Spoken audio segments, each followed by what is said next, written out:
नमस्कार दर्शक बंधु जय Jagannath welcome back to SS education. आज वीडियो रे आमे देखिबा स्वाधीनता दिवस उपरे एक सुंदर भाषणटीए। तो डेरी न करी चलंतु भाषणटी को आरंभ करिबा। सम्माननीय सभापति महोदय, पूज्य गुरुजी, गुरुमावृंद, उपस्थित मोर प्रिय छोट और बड़ भाई और भौणी माने, आज यही पवित्र स्वाधीनता दिवस विषय रे मते किछि कहबा पई सुजोग मिलिथिबारु मु निजको धन्य मने करुछि।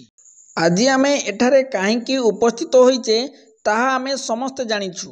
आज हेउछि अगस्त 15 तारिख 2025 मसिया आम देशर 79तम स्वाधीनता दिवस। आजिर दिन आम देश भारतर इतिहास रे लेखा जाइतबा एमिति एक दिवस जहाकू सदा सर्वदा एहिपरि उल्लास और उत्कंठार सह पालन कराजिबो। बहुत वर्षर कठिन परिश्रम, दृढ़ आत्मबल एवं आमर साहसर प्रतिबल रे आजिर दिन अर्थात अगस्त 15 तारिख 1947 रे आम देश इंग्रेज मानक ठारू स्वाधीनता पाइथिला।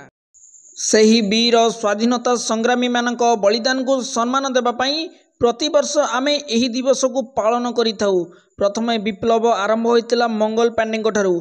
एहा परे से विप्लवर अग्नि समग्र देश रे खेलीगला एवं भगत सिंह, खुदीराम बोस, चंद्रशेखर आजाद भली केते युवक एही अग्नि रे लंफ प्रदान कले।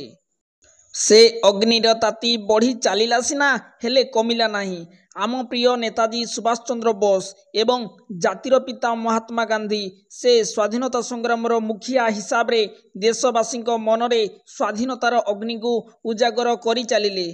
आंदोलन रे भाग नेले सहस्र देशवासी। नेताजी दृढ़ मनोबल, साहस एवं गांधीजी अहिंसा नीति बल रे आम देश शेष रे स्वाधीनता हैला। हेले देश खाली स्वाधीन हेबा किछि बड़ कथा नुहे। एबे आमर कर्तव्य आम स्वाधीन संग्रामी मानक बलिदान रो फल रे मिलितबा ई स्वतंत्र देशर सुरक्षा एवं समृद्धि रे निजको नियोजित करिबा।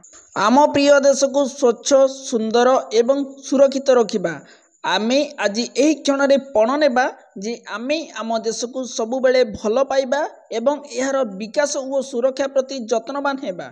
एतिकी कही मु मोर वक्तव्य शेष करुछि। जय हिंद, जय भारत। आशा करछि भिडियोटी आपण मानकु भल लागितबा।